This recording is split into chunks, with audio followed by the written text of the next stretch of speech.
Le plus fondamental, le point le plus important, si vraiment on devait retenir une seule chose, pourquoi nous avons autant de difficultés à nous éveiller?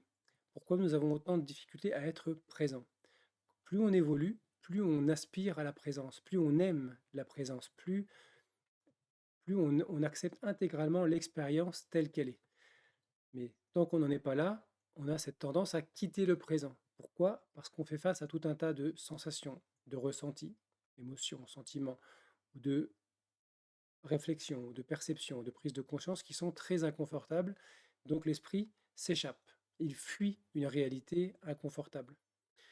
Parce que il y a une grande dichotomie. Nous avons réprimé une partie de nous-mêmes, nous avons construit une partie illusoire à laquelle nous nous identifions. L'enfant a besoin de construire une personnalité. C'est très important. Dans ce que j'explique dans différentes vidéos, la différence entre essence, personnalité et ego.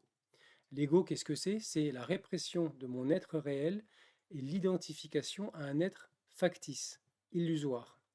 Donc le rôle du parent, quelque part, c'est d'empêcher la toute-puissance de l'ego. Notre problème vient du fait que nous avons réprimé notre essence. Et nous avons réprimé notre essence parce qu'elle n'a pas été reconnue par notre entourage.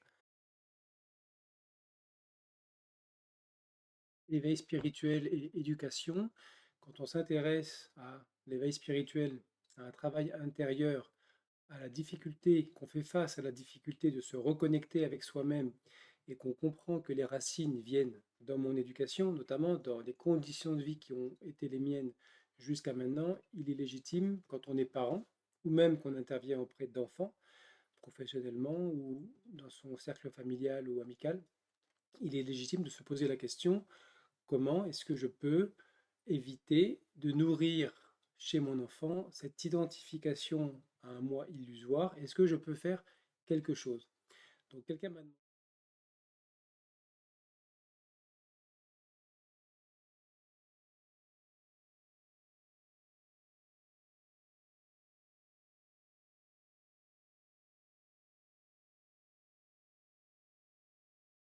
Bonjour à toutes et à tous. Donc, je ferai peut-être à venir, selon les commentaires et les questions, ce genre de vidéo, a priori plus courte, a priori sans montage ou sans trop de montage, qui me demandent beaucoup moins de temps, mais qui permettent d'alimenter des réponses à vos questionnements, à alimenter une réflexion, puisque j'ai annoncé que j'allais ralentir, faire une pause et ralentir a priori le rythme de production de vidéos.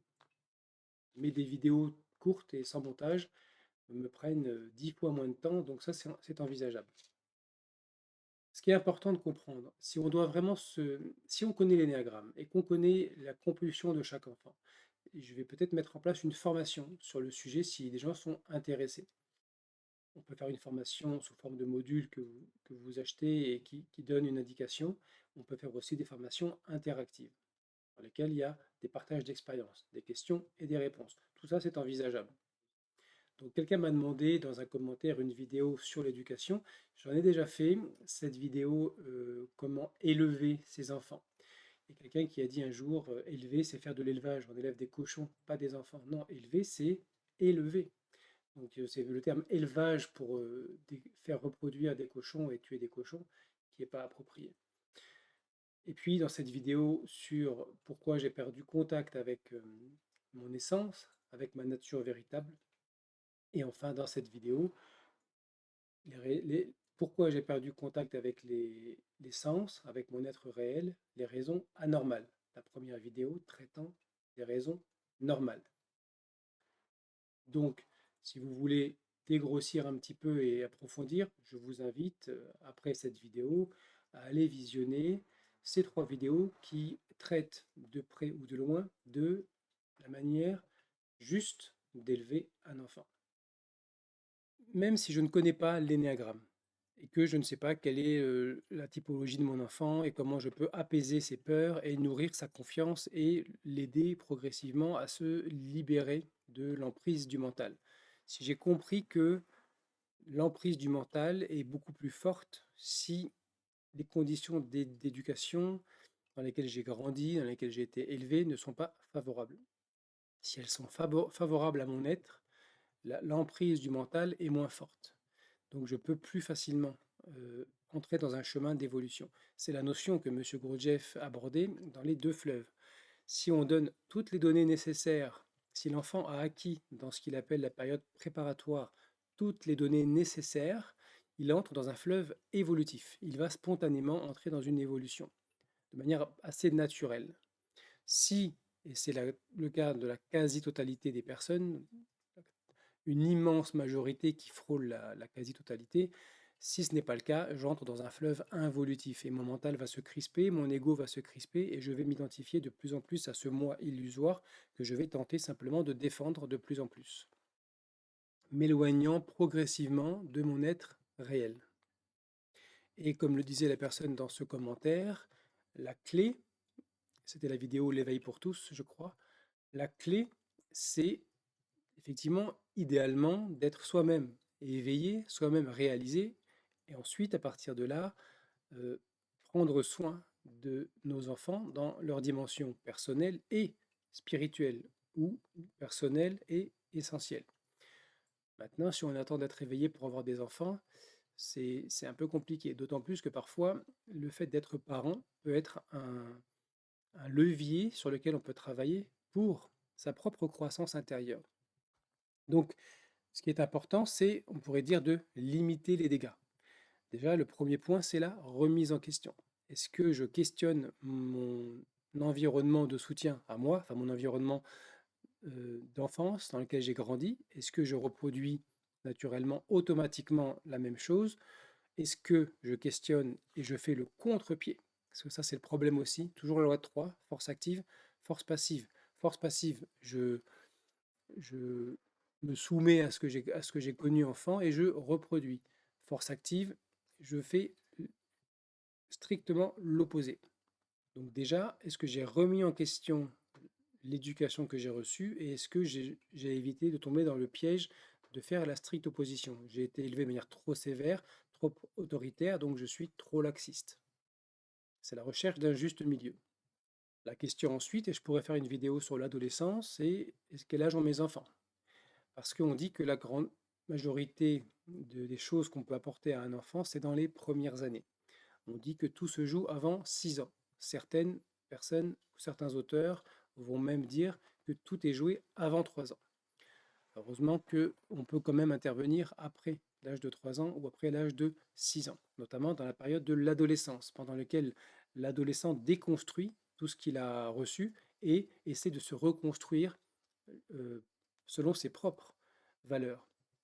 Et souvent, l'adolescence est très mal comprise et très mal accompagnée. Il y a ce qu'on appelle à l'adolescence un élagage synaptique, c'est-à-dire que le cerveau déconstruit et reconstruit. Toutes les compétences que l'enfant a acquises pendant sa période d'enfance, avant l'adolescence, qui commence à l'âge de 11-12 ans, l'enfant est un généraliste.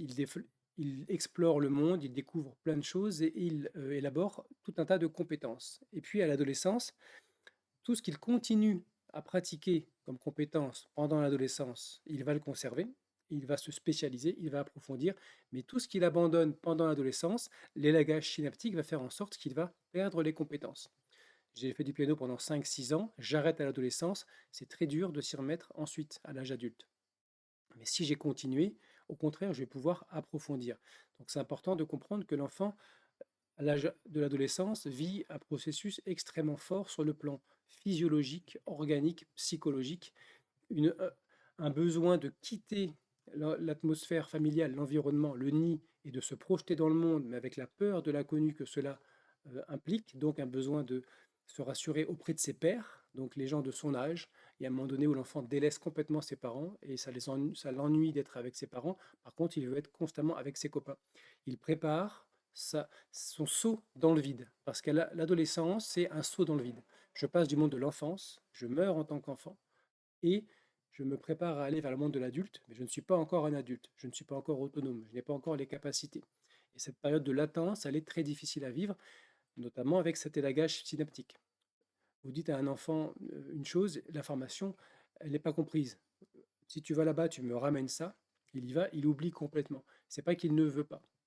En plus, ce travail de l'organisme demande une énergie colossal, d'où cette flemme de l'adolescence, cette difficulté à se mettre en mouvement chez un grand nombre d'adolescents. Donc là, on part sur l'adolescence, mais si ça intéresse, je ferai certaines vidéos sur tout ce qui se passe, tous les processus qui se passent à l'adolescence. Ce qui est important à l'adolescence, c'est de maintenir, de comprendre que l'enfant essaye de quitter le nid, qu'il vit une individuation et qu'on a besoin de le laisser faire son expérience tout en maintenant fermement le cadre. Parce que l'enfant, il va bousculer le cadre, il va chercher à le faire exploser. Et c'est très difficile pour les parents. Pourtant, le rôle du parent à ce moment-là, c'est de garder le cadre, de garder, d'être ce roc inébranlable qui maintient le cadre et qui va augmenter les limites de ce cadre progressivement en fonction de l'âge de l'adolescent et de sa maturité. Parce que l'adolescent évalue extrêmement mal les risques. C'est-à-dire que les risques disparaissent de son environnement et s'il y a 99% de chances d'y rester et 1% de chances de survivre, l'ado il se dit c'est bon, j'y vais. Alors que l'adulte il va dire oh là là, je vais prendre en charge, j'ai besoin de mettre en balance les bénéfices et les risques. L'adolescent, il fonce. S'il y a le moindre risque que ça passe, la moindre chance que ça passe, il y va. Là où l'adulte dirait oh là là, c'est trop dangereux, je n'y vais pas. Donc là, c'est à l'adulte de freiner ce mouvement. Pour ce qui est de la petite enfance ou de l'âge préadolescent, s'il y a une chose à retenir, un conseil que je pourrais donner, c'est de faire la part en tant que parent de nos problématiques, nos peurs, nos attentes, nos projections et de la réalité.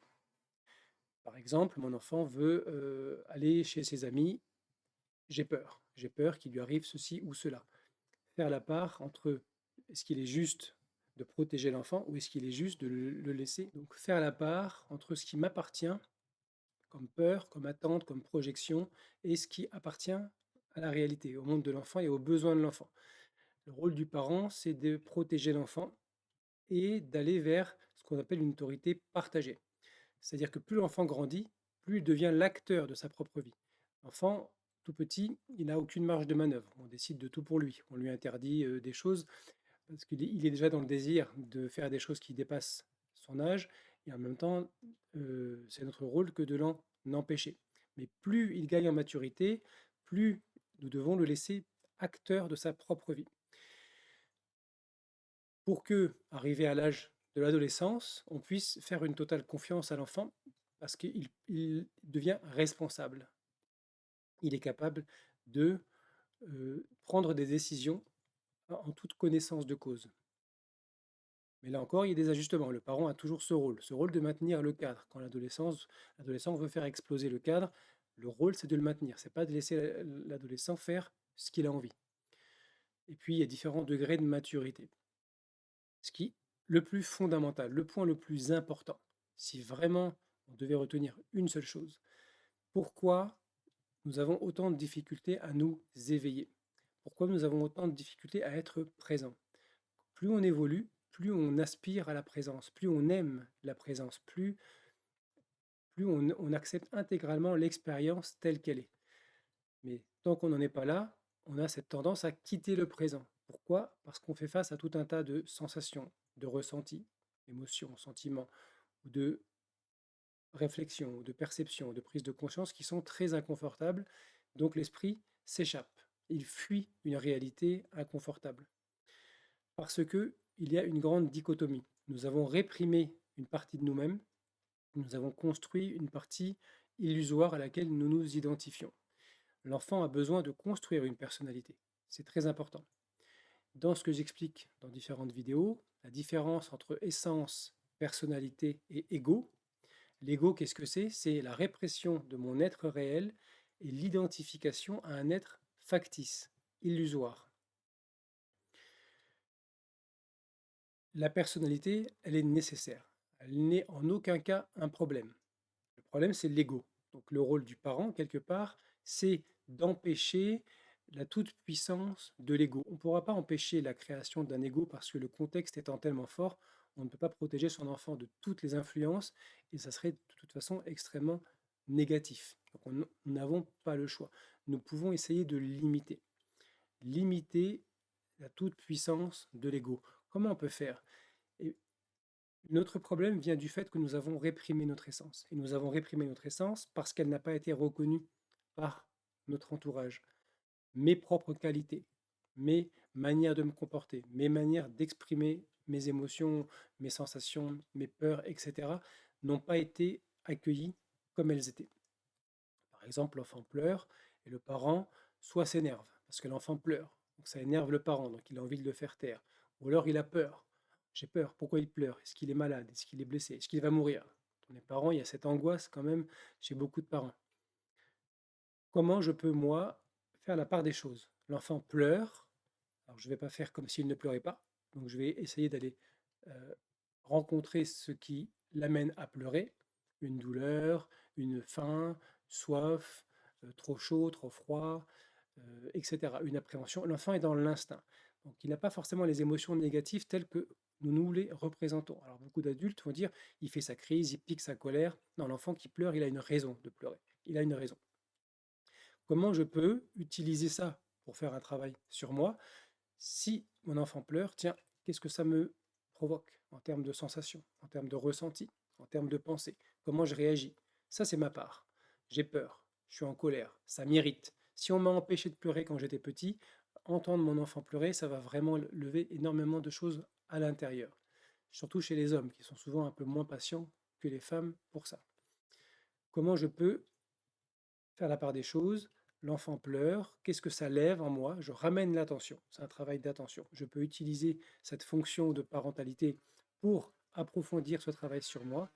L'enfant qui grandit réveille en moi tout ce qui a été réprimé. Donc il m'aide extraordinairement, de manière extraordinaire. Et aller au-devant des besoins de l'enfant, parce que l'enfant a besoin d'être soutenu. Si l'enfant pleure et que personne ne vient à sa rencontre, il se sent pas soutenu. Donc, ça participe à sa répression de l'être. Là, on parle d'un nourrisson, par exemple, un enfant en très bas âge.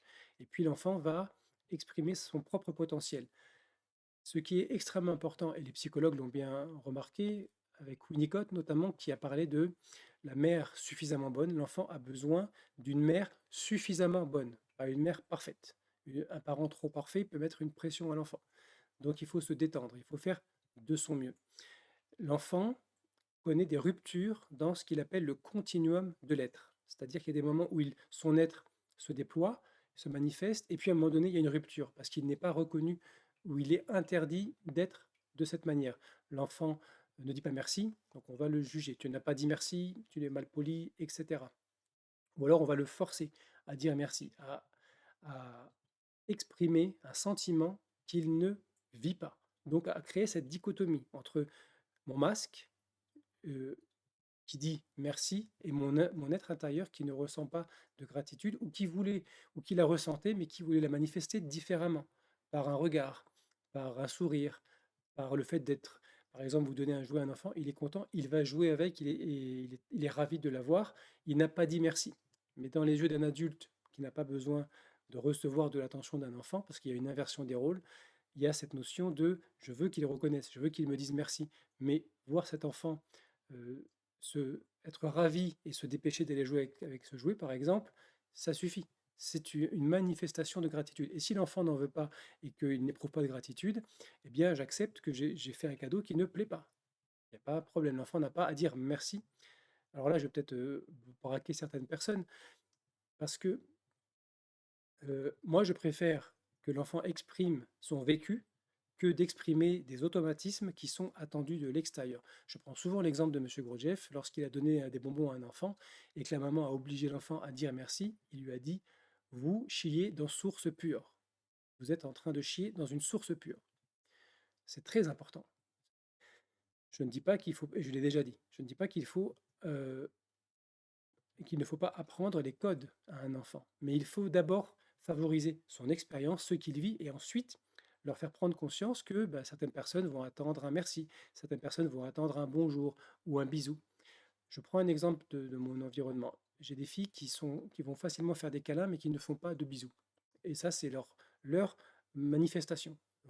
Personnellement, ça ne me dérange pas. Mais chez certaines personnes, comme les grands-parents, d'un côté, ça dérange énormément. Et beau-père m'a dit un jour, les enfants qui font pas un bisou, c'est moche. Pour un ancien éducateur, c'est en gros, c'est un 8, donc tout un tas de critiques. Et là, je l'ai stoppé net. Je lui ai dit, je ne fais pas des enfants pour qu'elles viennent compenser les besoins affectifs des parents ou de leurs grands-parents. Je fais des enfants pour les aimer. Et je lui ai montré que mes filles avaient des manifestations envers eux, par exemple les inviter à leur anniversaire alors qu'elles invitent leurs copines, mais elles veulent que leurs grands-parents soient là. C'est une démonstration d'affection. Elles leur écrivent des petites cartes, elles leur font des dessins.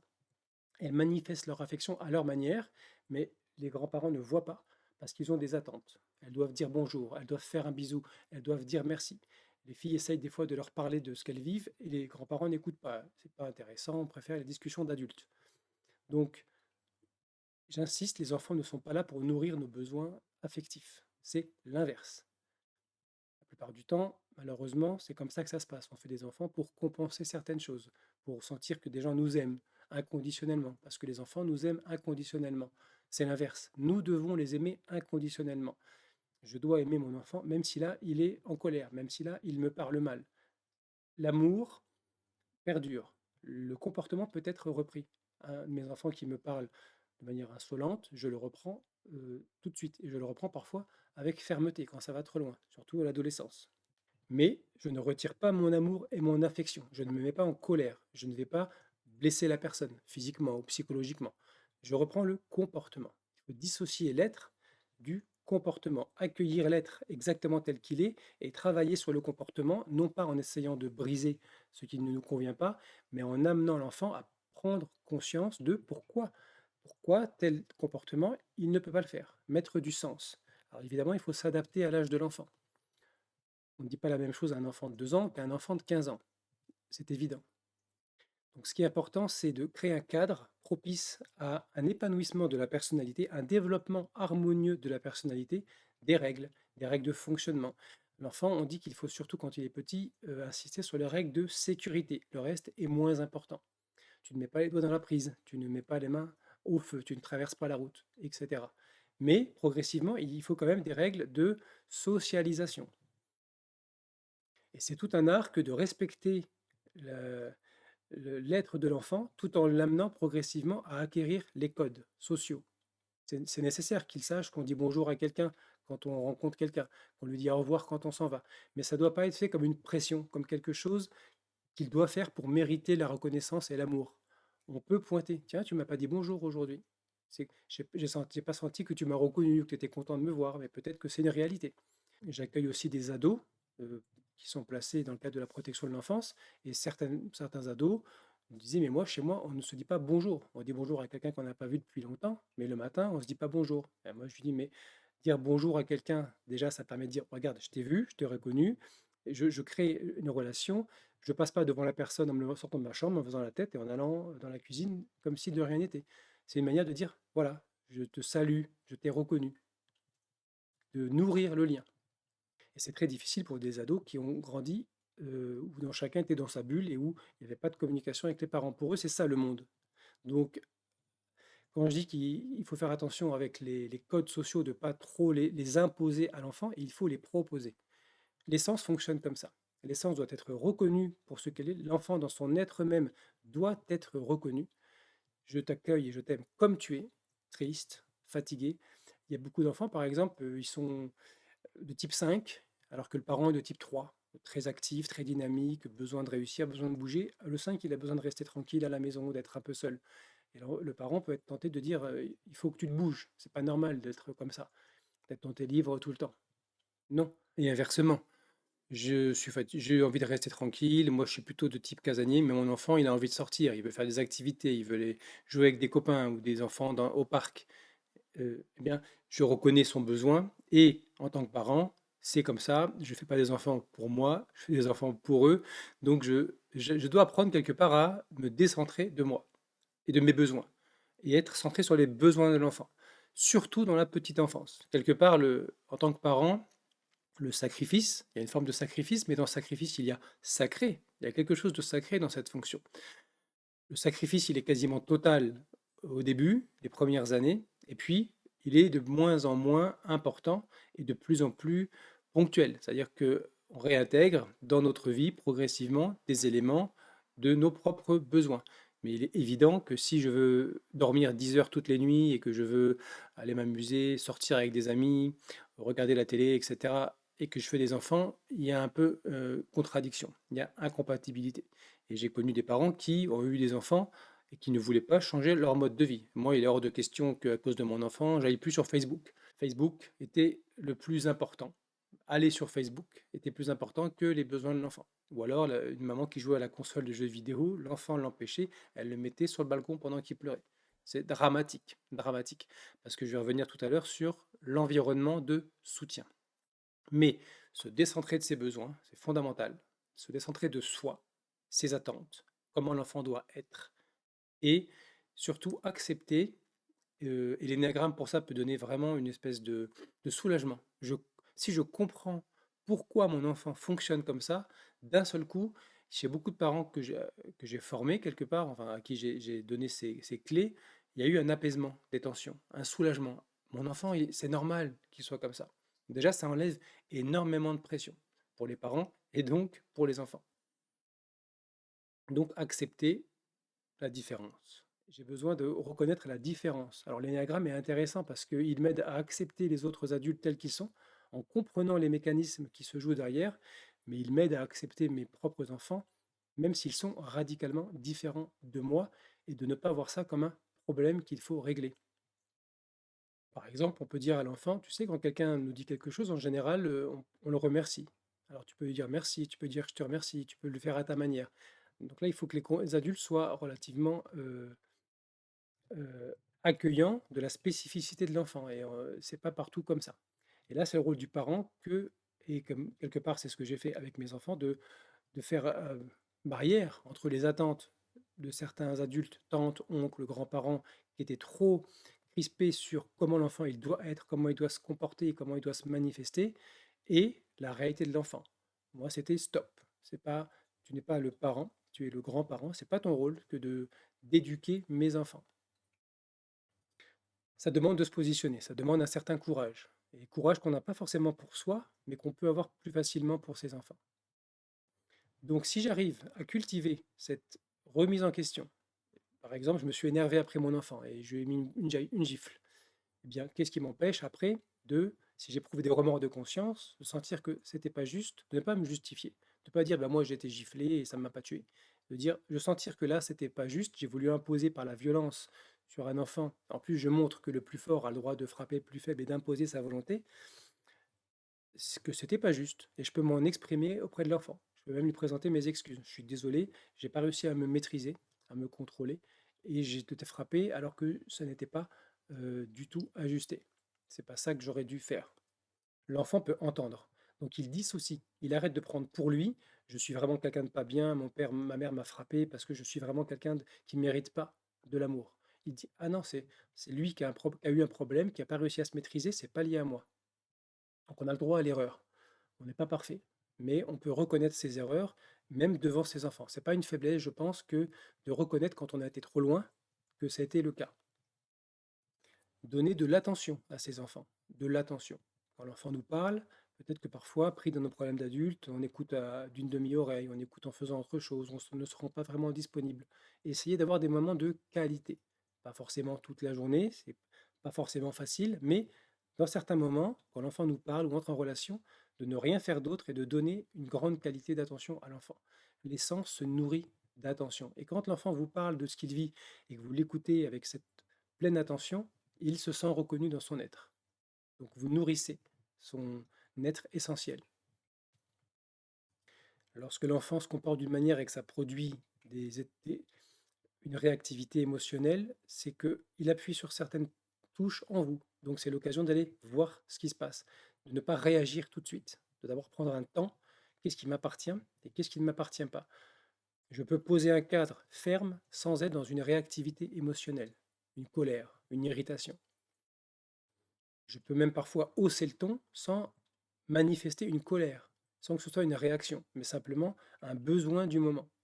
C'est assez difficile de sentir, de discerner qu'est-ce qui vient de ma réactivité émotionnelle et qu'est-ce qui était justement attendu par la situation. J'ai déjà pris un exemple d'une ado que j'accueille qui part en anniversaire le samedi, mais finalement, c'était plus en lieu extérieur, c'était chez la personne. Et finalement, elle n'est pas rentrée le soir, elle ne répondait pas au téléphone, rien. Elle avait 17 ans, mais mentalement, elle est restée à un âge de 11-12 ans.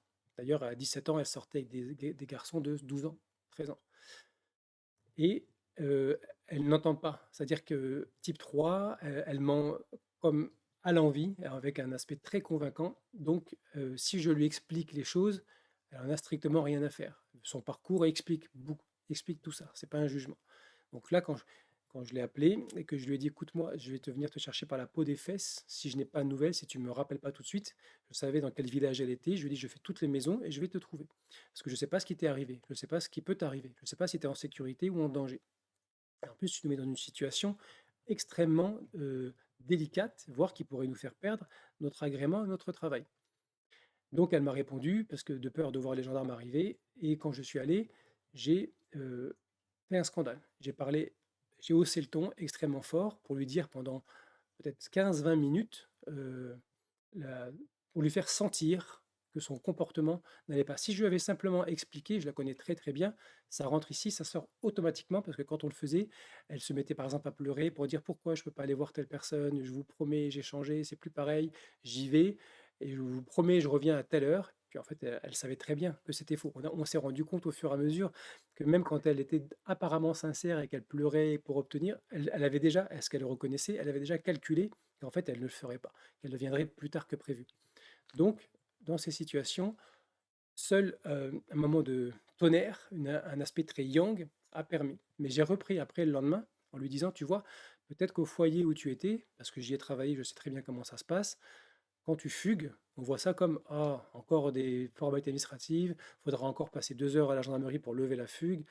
Voilà, c'est la seule chose que ça a provoqué chez les éducateurs ou éducatrices. Je lui dis, nous, tu fais partie de la famille. Nous, on ne sait pas ce qui t'arrive. On ne sait pas si tu es en danger ou pas. On ne sait pas dans quel, si tu es toujours au même endroit ou s'il s'est passé quelque chose. Donc je dis, moi, je remuerai ciel et terre pour aller te chercher. Parce que je m'inquiète pour toi. Et dans ses yeux, après la vague un peu yang la veille, et là, l'explication de pourquoi, il y a eu une compréhension. Il y a eu une vraie compréhension. Elle s'est sentie importante pour nous. Et donc, il y a eu des changements radicaux dans son comportement. On a pu commencer à lui faire confiance. Elle s'est rendue compte de l'importance de la confiance, mais du fait qu'elle a été reconnue dans ce qu'elle était, comme étant importante en elle-même. Je lui ai dit, je ferai la même chose pour toi que pour mes propres enfants. Il n'y a pas de différence dans ce que je vais mettre en place. Je donne des exemples concrets parce qu'il ne s'agit pas d'être toujours dans une douceur et la gentillesse et oh, si tu as fugué, mais c'est pas grave, je comprends. Non. Il y a un moment donné, surtout dans le rôle de l'homme, du père, je suis désolé si ça peut heurter certaines personnes aujourd'hui où on mélange un peu les genres, il y a le rôle du père, c'est le rôle de la loi, c'est le rôle du monde extérieur. Tu ne fais pas ce que tu veux, il y a des normes, il y a des lois. Donc là aussi, il y a une distinction. La mère, c'est le rôle nourricier, c'est le rôle de protection et le rôle nourricier depuis la, la vie intra-utérine et dès les premiers temps de la vie extra-utérine. Et le père, c'est le rôle de mettre en liaison avec le monde extérieur, de venir séparer la fusion progressivement avec la mère et d'intégrer dans l'esprit de l'enfant le monde extérieur, ses lois, ses règles. Mais le père doit être ferme, mais il ne faut pas écraser l'enfant, ne doit pas briser l'enfant dans ce qu'il est pour l'amener à se comporter de telle ou telle manière. C'est plutôt une transmission de valeurs et de principes qu'une imposition de comportement mécanique.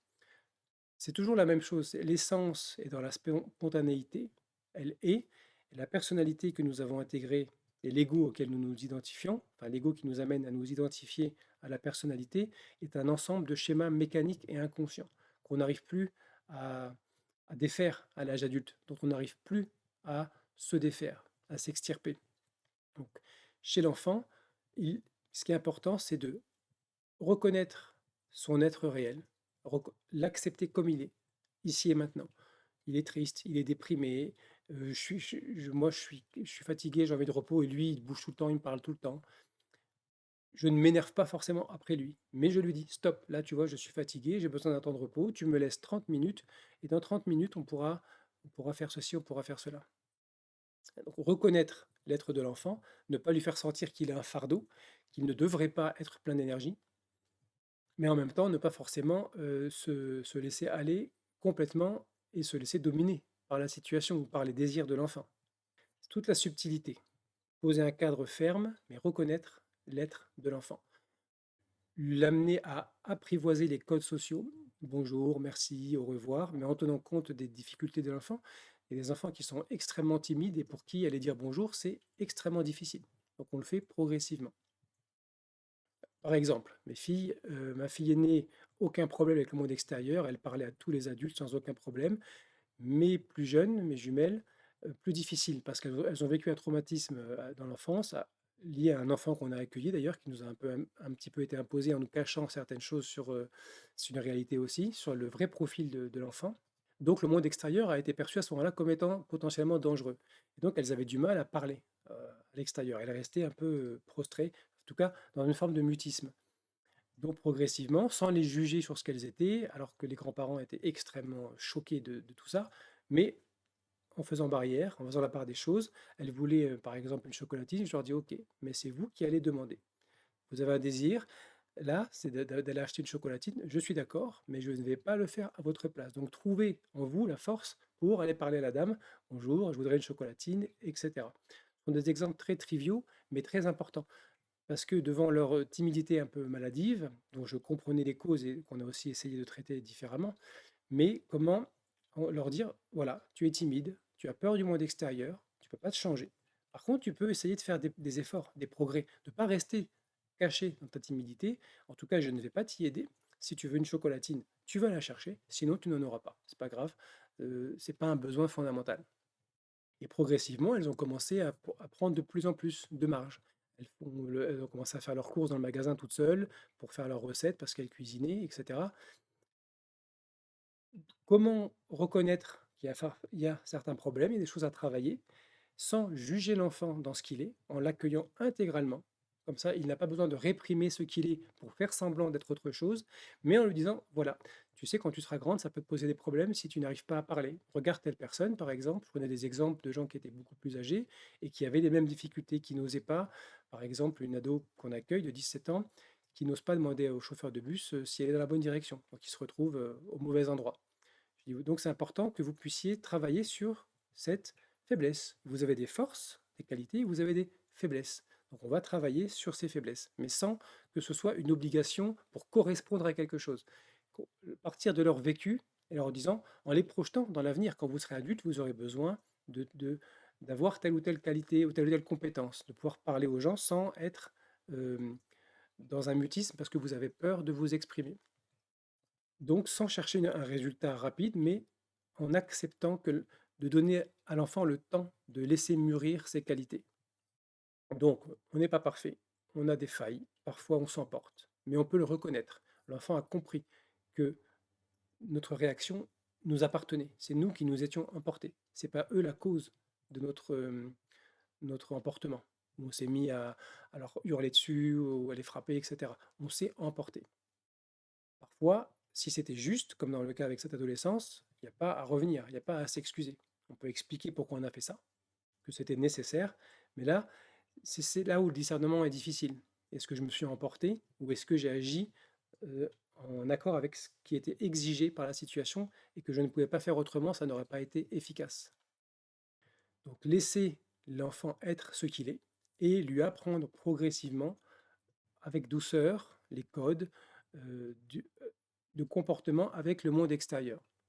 Il y a des choses qui sont moins importantes. Dire bonjour à des personnes à qui on n'a pas envie de dire bonjour ou faire la bise à quelqu'un qui pique, on a tous ces souvenirs de l'enfance où on a dû faire la bise à des gens à qui on n'avait pas du tout envie de faire la bise, presque même on pouvait être repoussé et on nous a obligés à faire un bisou, à manifester de l'affection par exemple, c'est une chose, alors qu'apprendre à ne pas violenter un camarade ou à ne pas frapper sur quelqu'un, ça c'est plus important que d'apprendre à faire la bise à quelqu'un qu'on ne connaît pas et à qui on n'a pas du tout envie de faire la bise.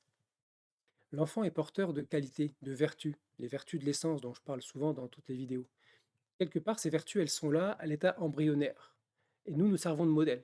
Donc l'enfant va surtout nous imiter avant de faire ce qu'on lui demande, ce qu'on lui impose.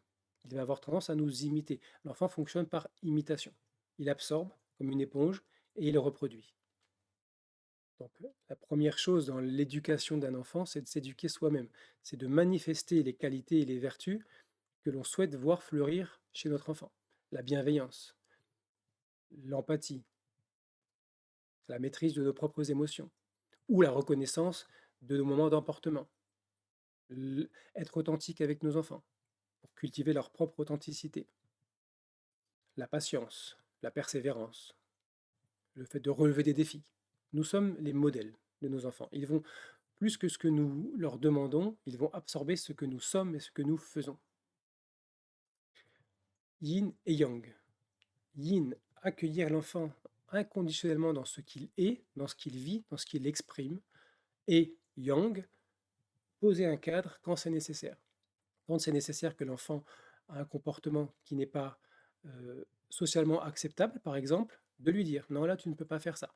Par exemple, j'ai organisé une soirée conte ici, dans l'endroit où je suis, c'est une grande pièce, un garage, et je fais venir une amie qui est conteuse, qui est extraordinaire, et des personnes qui sont venues écouter, mais dont, dans la région où nous sommes, c'est assez répandu, des personnes qui ne veulent pas frustrer leurs enfants, qui ne veulent pas mettre des limites. Et donc les enfants, après le conte, ont commencé à faire n'importe quoi, à jouer avec mon ordinateur. Donc j'avais beau venir et les reprendre, rien à faire. Et je voyais les parents, une maman solitaire qui faisait comme si ses enfants n'étaient pas là, qui laissait vraiment faire tout et n'importe quoi, casser du matériel.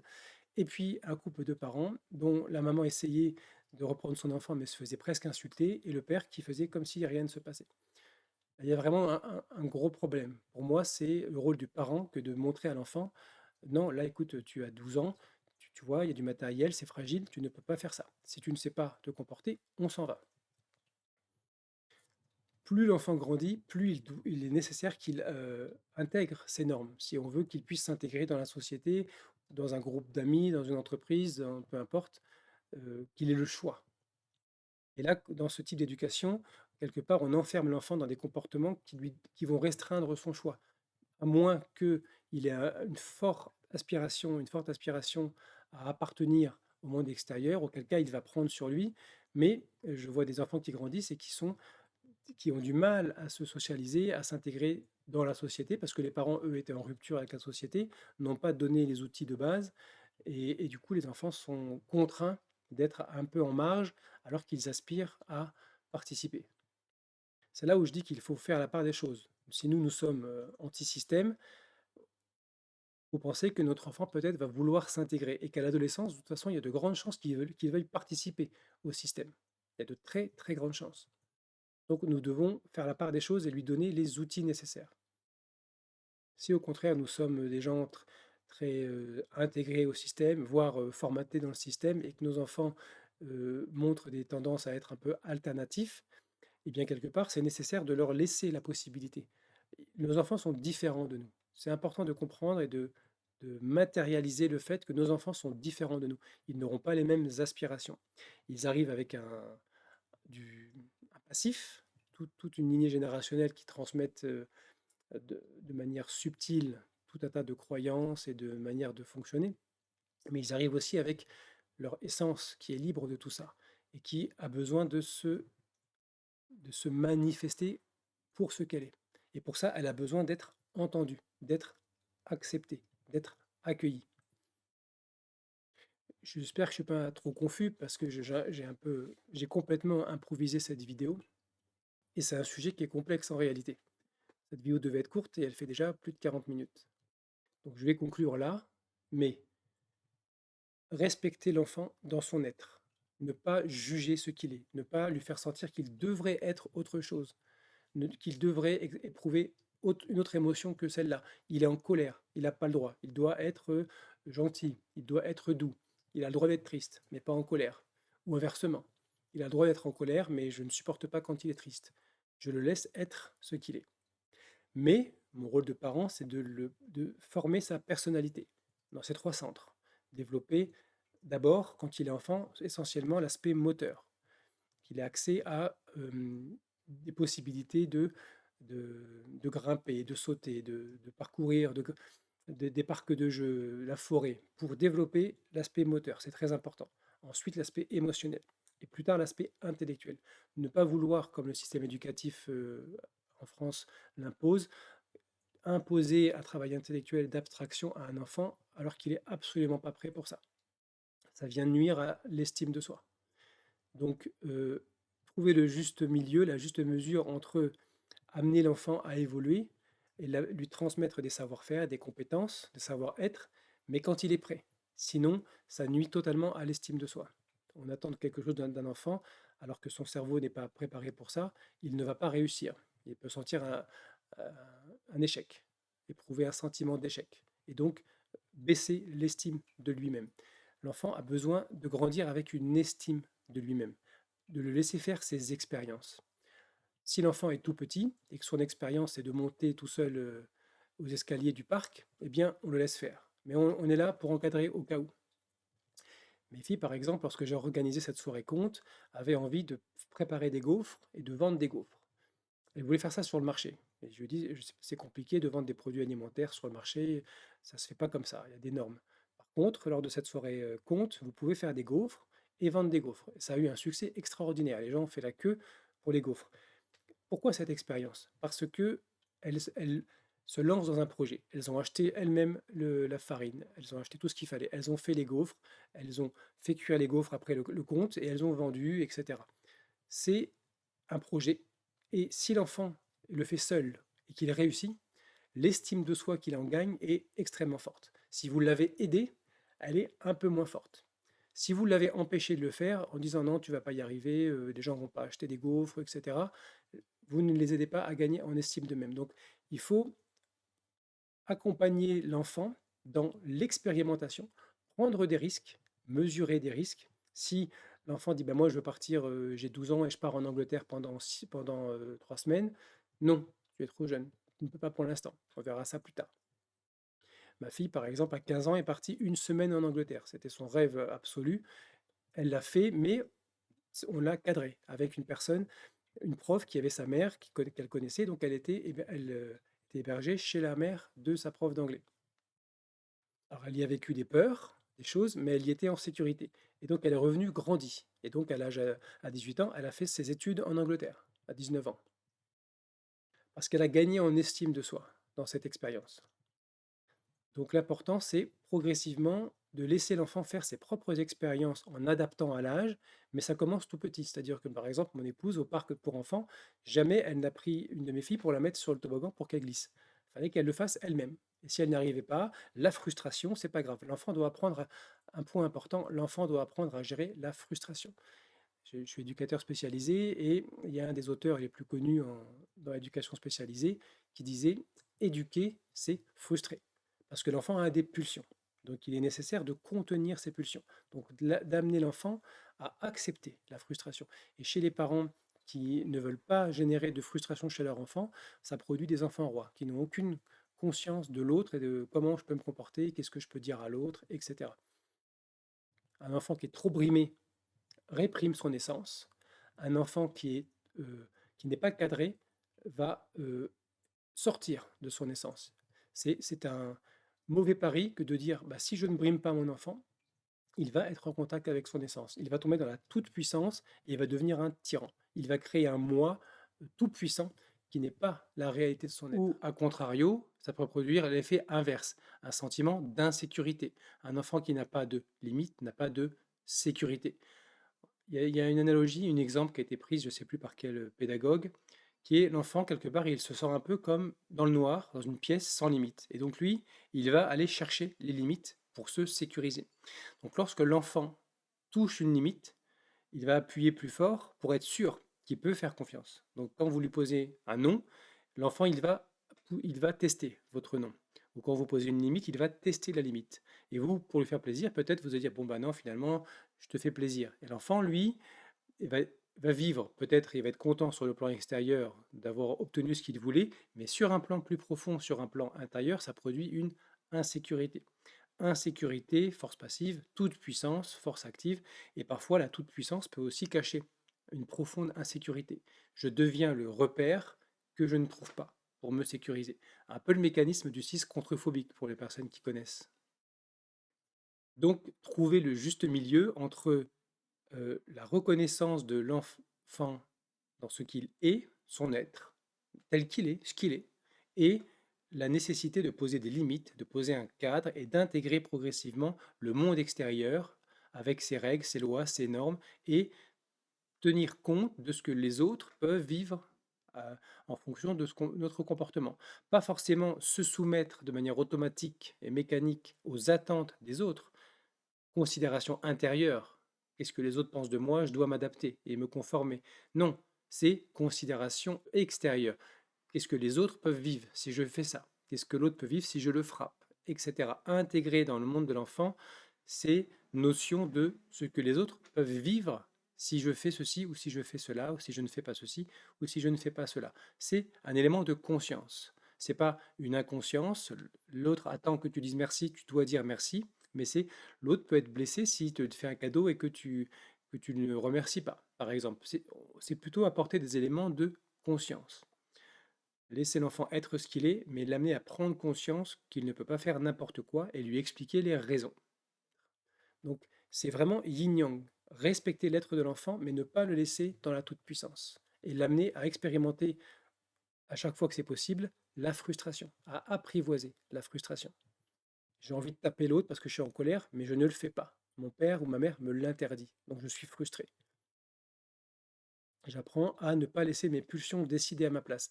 Parce que si on laisse l'enfant sans aucun cadre, ça n'est pas l'essence qui s'exprime, c'est la pulsion. Pour que l'essence s'exprime, il faut que la pulsion puisse être contenue par l'enfant, en lui-même. Et à partir de là, intégrer les codes les moins importants, les codes sociaux pour pouvoir se comporter avec le monde extérieur. L'enfant, en grandissant, il a un besoin extrêmement fort. Même si son sous-type social est réprimé, il a un besoin d'aller vers le monde extérieur, de quitter le giron des parents et de partir dans le monde extérieur grâce à ses copains, à sa bande de copains ou à son ami, son meilleur ami, etc. Donc il va avoir une soif de savoir comment je peux me comporter. Et puis il va avoir un retour de l'extérieur parce que les enfants entre eux ne font pas la même, sont pas la même gentillesse que les adultes des parents vis-à-vis de leurs propres enfants. Donc la frustration, c'est un point important. Être frustré parce que je ne peux pas exprimer mes pulsions, mais ne pas être blessé dans qui je suis, être reconnu dans mon être et dans ce que je vis ici et maintenant. Si je pleure, si l'enfant pleure, il doit être accueilli dans son pleur. Si l'enfant est triste, il doit être accueilli dans sa tristesse. Si l'enfant manifeste la gratitude par un sourire ou d'autres manières, il doit être accueilli comme ça. Mais on peut lui dire, tu sais, habituellement, on peut dire merci, sans que ce soit quelque chose qu'on lui impose. C'est un art quelque part d'être parent. Et la clé, c'est une remise en question. Est-ce que la manière dont j'ai agi était juste? Comment je peux m'adapter à chaque enfant, à chaque situation? Parce que l'enfant grandit et il a besoin de notre comportement. Je connais des personnes, par exemple, où le père est extrêmement sévère, où il interdit tout, et la mère autorise en cachette du père. C'est très très mauvais dans la construction de l'enfant. À la rigueur, la maman devrait se positionner en disant là, tu es beaucoup trop sévère. Notre enfant a 17 ans, elle a besoin d'aller voir des amis. Tu ne peux pas la maintenir à la maison toute sa vie. Mais il faut une cohérence entre les parents. Il faut que les parents communiquent et se mettent d'accord sur qu'est-ce qu'on autorise et qu'est-ce qu'on n'autorise pas. Mais autoriser en cachette et couvrir les transgressions de l'enfant face à un père qui est peut-être trop sévère, mais qui fait son rôle de père, mal, mais qui le fait, c'est déstructurant pour l'enfant. Et comprendre que l'adolescence est un passage extrêmement difficile, essayez de vous rappeler de votre propre adolescence et maintenir la règle, maintenir le cadre, malgré les poussées de l'enfant, parce que quelque part, en même temps, il vous déteste pour le cadre que vous lui posez, et en même temps, il en éprouve une sécurité. C'est très paradoxal. Donc, le sentiment de sécurité prime sur le fait de recevoir de l'affection de la part de ses enfants. À l'adolescence, il faut plus trop y compter. Il faut comprendre que là, on va être un petit peu dans le rôle de la personne qui empêche l'adolescent de vivre sa vie comme il l'entend pour sa sécurité. Donc l'adolescent peut vous envoyer balader parce que vous l'interdisez de sortir, par exemple, le soir, la nuit, et en même temps, sans vous le dire, éprouver un sentiment de sécurité et de soulagement. J'accompagnais une ado il n'y a pas très longtemps qui me disait mes parents, j'en ai marre, je suis trop frustré, ils m'empêchent, ça me met en colère, etc. Et je lui ai dit admettons que là, il te laisse une entière liberté. qu'est-ce que tu ferais? Et j'ai vu sa réaction. Je sais pas. C'était comme, oh, c'est un inconnu, je sais pas en fait. Donc son moi quelque part frustré exprimé d'une forme d'animosité envers ses parents, mais son être à ce moment-là a manifesté une peur totale de l'inconnu si mes parents. Bah, après, elle a pu me dire, non, je ferais des bêtises. En fait, je ferais des bêtises. Très intéressant, parce qu'elle passe son temps à s'irriter après ses parents qui ne laissent pas faire tout ce qu'elle a envie, alors qu'elle dit qu'elle sait se mettre en sécurité. Mais quand je lui dis, tiens, imagine que là, tu pourrais être une totale liberté, tes parents te laissent faire tout ce que tu veux, là, j'ai vu vraiment sa réaction très spontanée. C'était, ah non, non, je ne peux pas. Non, c'est pas possible. Je dis, imagine. Non, impossible pour elle d'imaginer ce qu'elle aurait vraiment envie de faire. Comme quoi, c'était un besoin réel que d'avoir en face d'elle des parents qui disent non, tu ne peux pas faire ça, non, tu ne peux pas faire ça. Le non construit l'enfant. Accepter quand l'enfant commence lui aussi à dire non. Parce que quand il dit non, il teste, il essaye de trouver ce qui est vraiment son être véritable. Tiens, tu peux aller faire ça? Non. Accueillir, ne pas le prendre personnellement. Ah, c'est bien, il dit non. Oui, mais là, c'est obligatoire. Parce que par exemple, c'est ton service, c'est à toi de mettre la table. Tu n'as pas envie, je comprends, tu n'as pas envie, mais tu dois le faire. Je prends des exemples très concrets de ma vie quotidienne, par exemple, et des enfants et adolescents qu'on accompagne. Mais par exemple, une ado qui arrive et qui chez elle était absolument pas habituée à participer, alors que nos enfants participent depuis un âge très jeune, participer aux tâches collectives, il faut y aller doucement. Je lui ai dit au début, on lui disait, bah, écoute, tu débarrasses une fourchette, tu débarrasses une fourchette, et progressivement, tu débarrasses tes couverts. Et progressivement, mois après mois, comme les autres, tu vas participer euh, tu vas faire la vaisselle, par exemple, ou tu vas débarrasser la table. Plus on grandit, plus l'enfant doit participer au monde extérieur et commencer à prendre des responsabilités. Et ça commence depuis le plus jeune âge. Commencer à faire des choses pour les autres, des choses que je n'ai pas forcément envie de faire, mais qui ne sont pas que pour moi, qui sont pour les autres, qui intègrent le monde extérieur et qui intègrent ma participation au monde extérieur.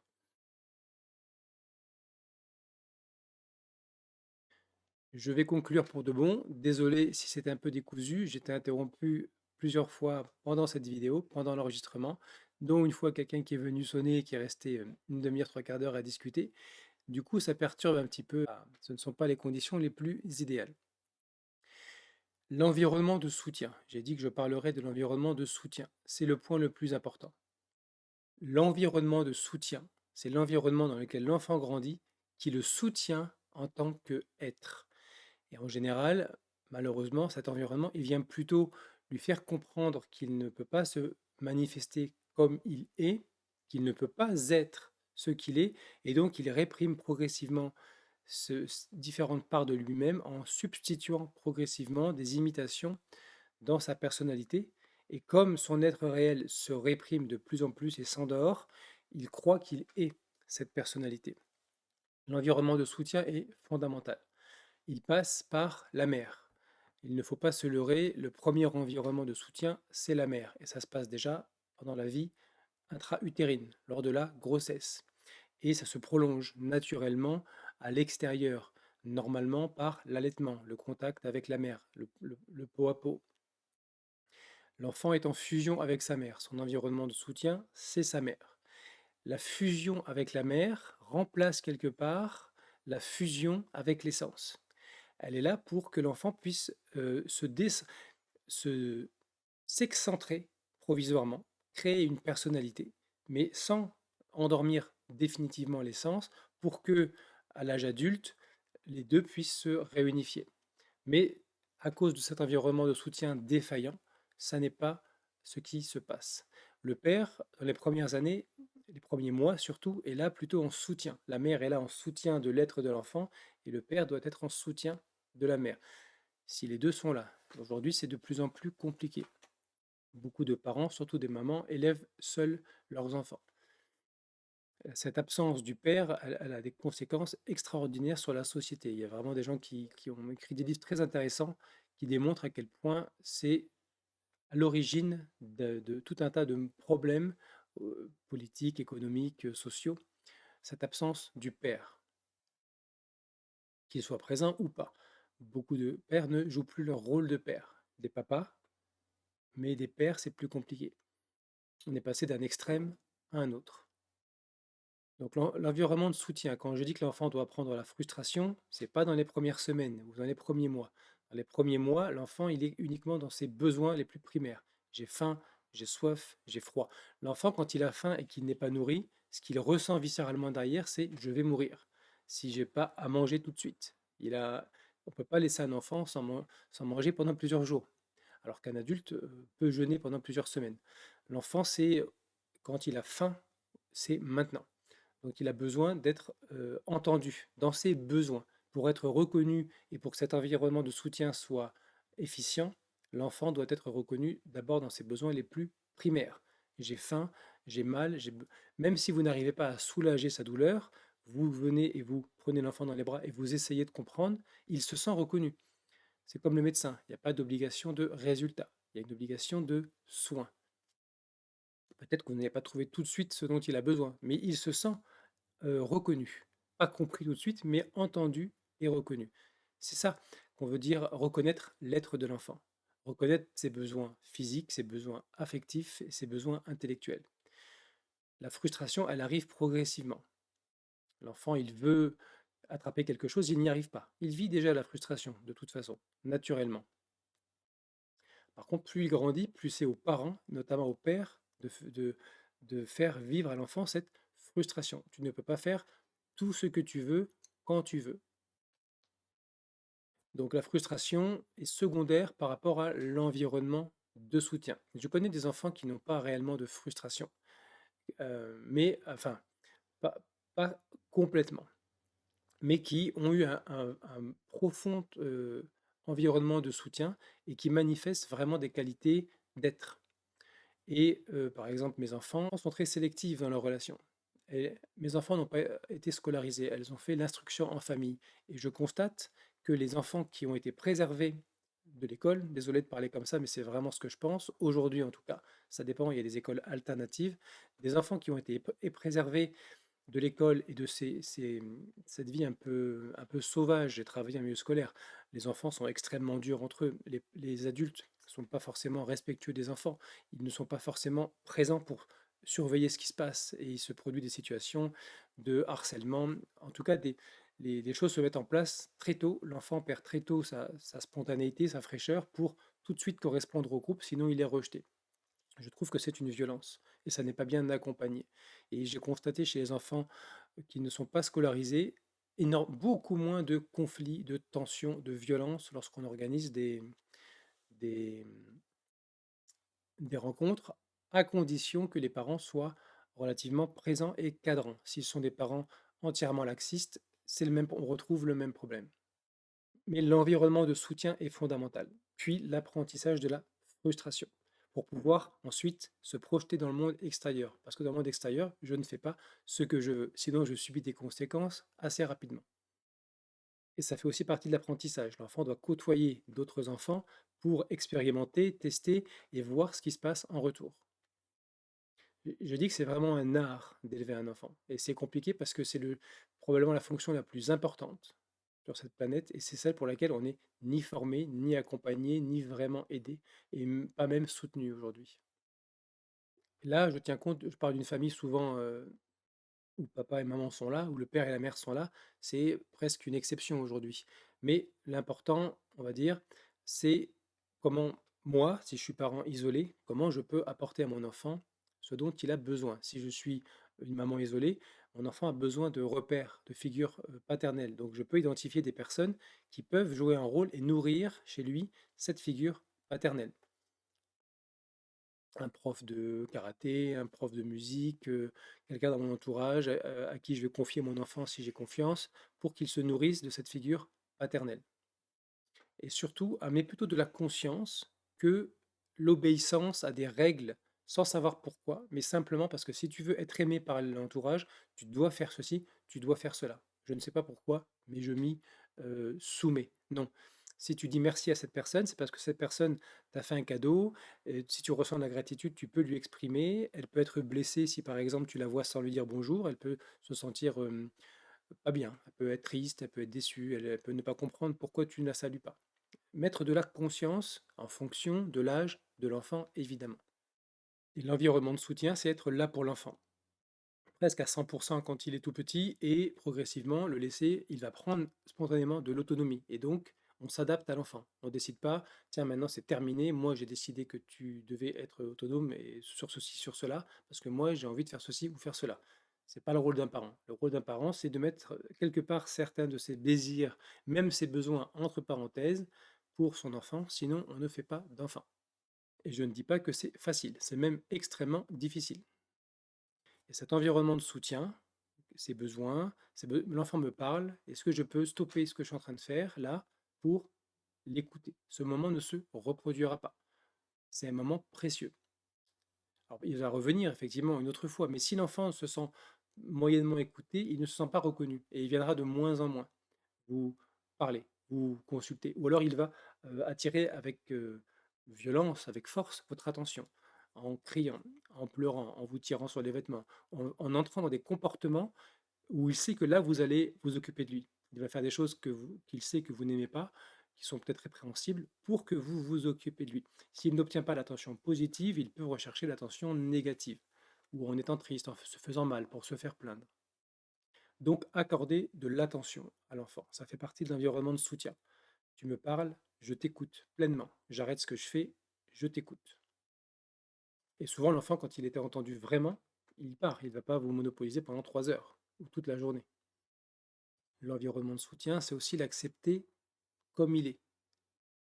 Tu es différent de moi j'aime sortir, j'aime voir du monde, toi tu veux rester à la maison, j'essaie, bah, je comprends.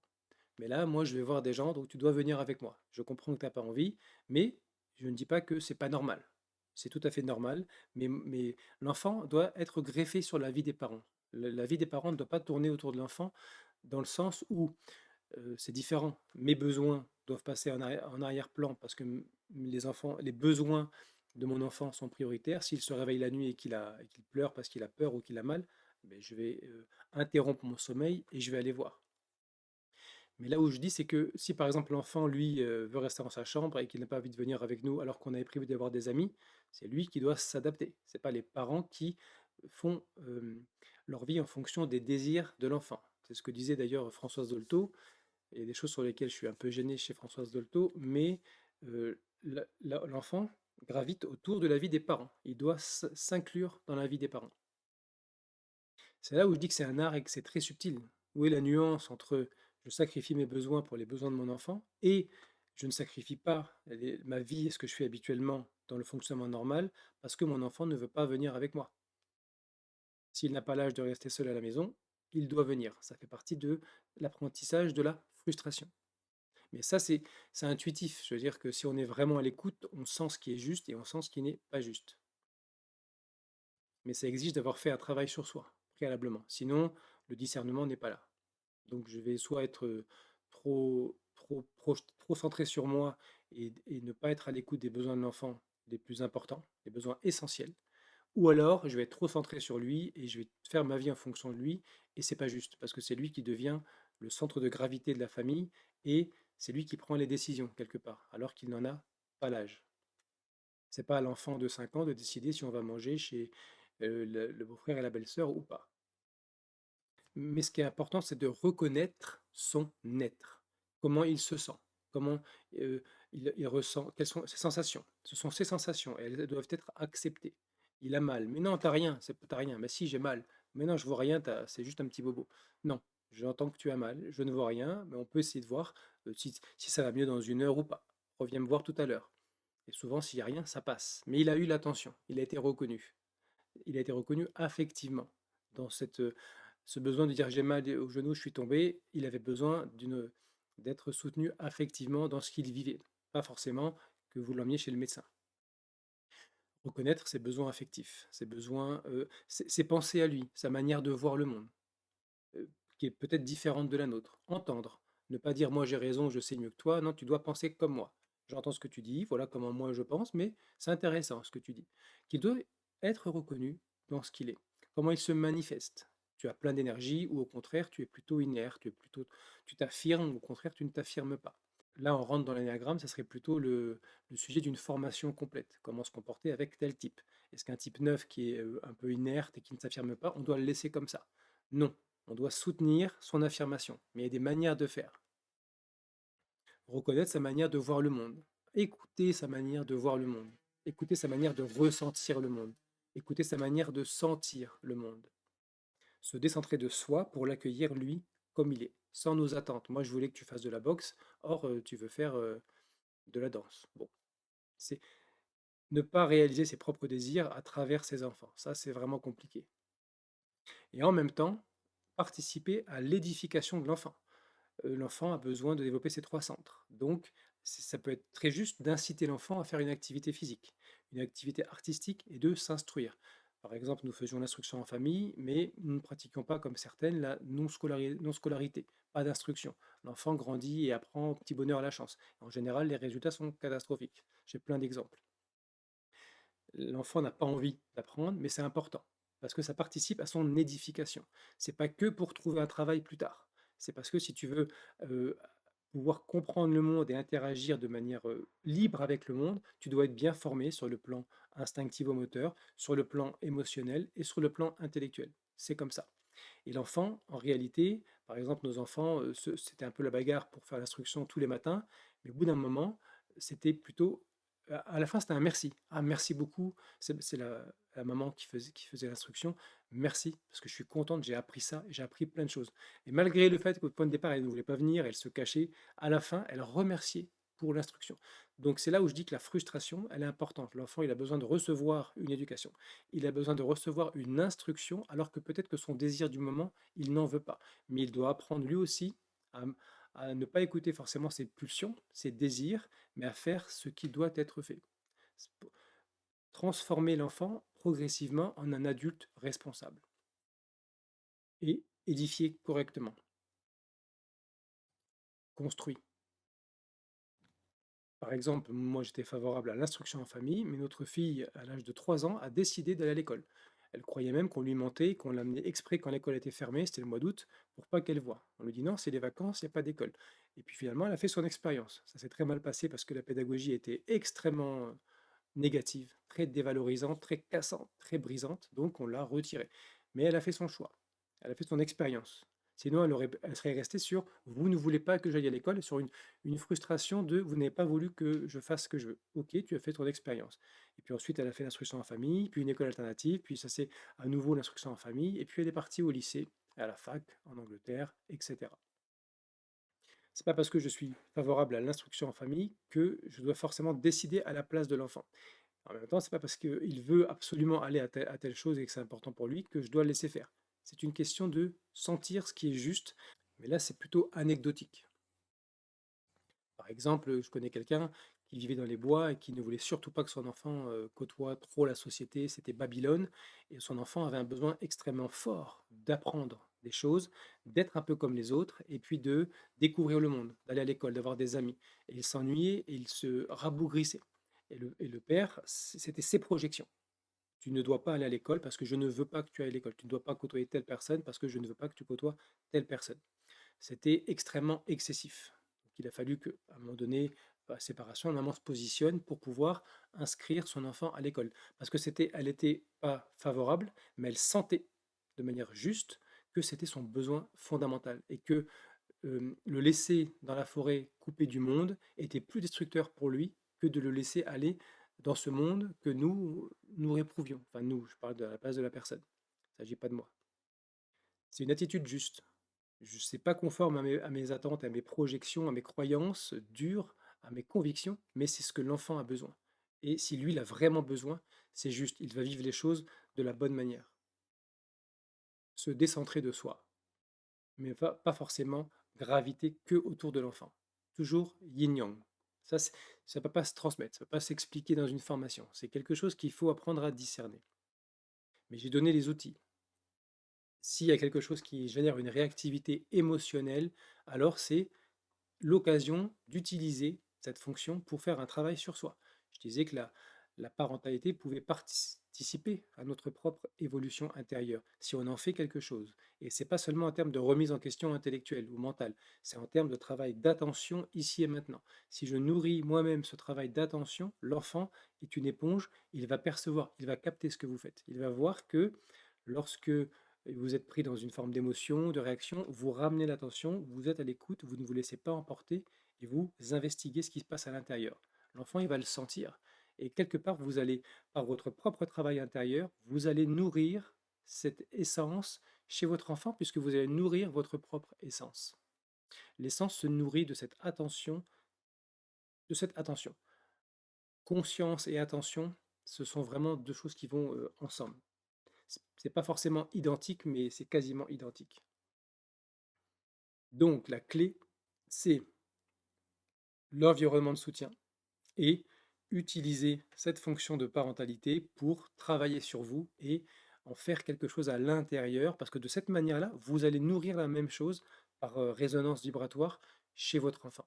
Parce que l'un des aspects qui fait que l'enfant endort son essence, c'est que l'essence porte une vibration particulière, très subtile, très différente de la vibration de la personnalité et du monde extérieur, et que comme il ne la ressent pas autour de lui, il n'y a rien qui lui évoque ça, donc il finit par la perdre de vue, tout simplement.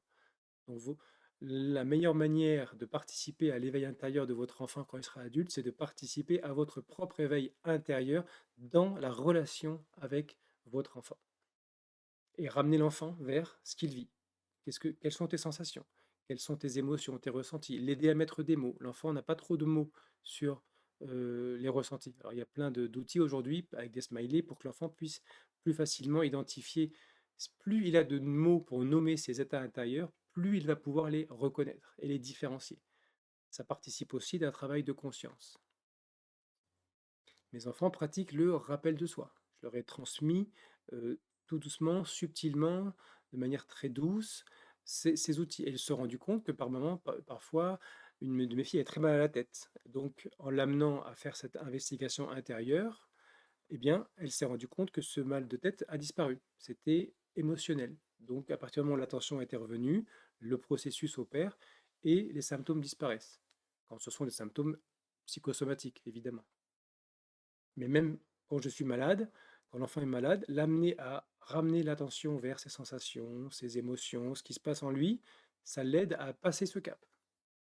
Donc cette vidéo devait être courte, elle est finalement plutôt longue. Mais c'est un sujet extrêmement important. Je pensais m'en sortir en 20 minutes et c'est pas le cas. Si vraiment ça vous intéresse que je mette en place une formation sur la parentalité, sur l'accompagnement des enfants, à travers l'énéagramme notamment. N'hésitez pas, ça va me demander du travail, ça ne sera pas tout de suite, mais ça me permet de savoir s'il y a vraiment des gens intéressés. Parce que du coup, on est dans une niche. Tous les gens qui regardent ces vidéos n'ont pas forcément d'enfants, ou des enfants qui sont très grands. D'ailleurs, en parlant d'enfants grands, c'est intéressant parce que plus ils grandissent, et moins ils ont besoin de nous, mais ça ne veut pas dire qu'ils n'ont plus besoin de nous. Et même après 20 ans, je remarque que ma fille aînée vient souvent nous demander des conseils. Pourquoi? Parce qu'elle nous dit: «Quand je demande à mes amis, ils ne sont pas objectifs. Ils veulent me faire rentrer dans leur manière de voir. Ils veulent que je rompe avec telle personne ou que je rompe pas, parce qu'ils projettent leur propre représentation». Elle me dit: «Vous, quand je viens vous voir, je sais très bien ce que vous pouvez penser, mais vous m'écoutez et vous me donnez des conseils extrêmement judicieux en fonction de moi. Vous m'aidez à voir clair en moi». C'est ça le rôle du parent, quelque part, c'est d'aider l'enfant à voir clair en lui. Qu'est-ce que toi tu veux? Qu'est-ce que toi tu vis? Qu'est-ce que tu ressens? Comment tu te sens dans cette situation si tu fais ça et comment tu te sens si tu fais ça? Quelque part, c'est là où on voit si on a été juste, plutôt juste, suffisamment bon, comme dirait Winnicott, ou pas. C'est que l'enfant, quand il devient adulte, commence à dire: c'est à vous que je préfère me confier parce que mes amis ne sont pas objectifs et ils ne m'aident pas à actualiser la volonté de mon être. Moi, j'ai besoin de quelqu'un qui m'aide à clarifier entre les désirs de mon moi et mon aspiration véritable. Donc, ça, c'est un très bon signe quand les enfants adultes viennent demander conseil. Parce qu'en général, les parents ont du mal à laisser grandir leurs enfants et les considèrent comme des enfants, même à 20 ans, 25 ans, 30 ans, 40 ans, 50 ans. En leur donnant des conseils: tu ne devrais pas faire ci, tu ne devrais pas faire ça. Je considère qu'à partir de la majorité, grosso modo, on n'a plus à se positionner en parent qui sait et qui impose. C'est extrêmement rare les fois où j'ai dit à ma fille après 18 ans: «Attention, stop, là je ne suis pas d'accord». Ça arrivait une fois ou 2 dans des situations où c'était un peu, vital. Mais en général, c'est plutôt un soutien. OK, je suis là si tu as besoin de parler, je t'écoute et je t'aide à accoucher de ta propre décision et non pas de t'imposer ma décision. C'est ça quelque part le rôle du parent, c'est de conduire l'enfant jusque-là. Et c'est une très belle et très longue aventure. Donc n'hésitez pas si vous voulez qu'on puisse mettre en place des formations, soit sous forme de modules que vous regardez, soit de manière interactive. Ça sera forcément un prix différent, mais ça peut être extrêmement riche et enrichissant. Je vous souhaite une bonne fin de journée et désolé pour la longueur de la vidéo.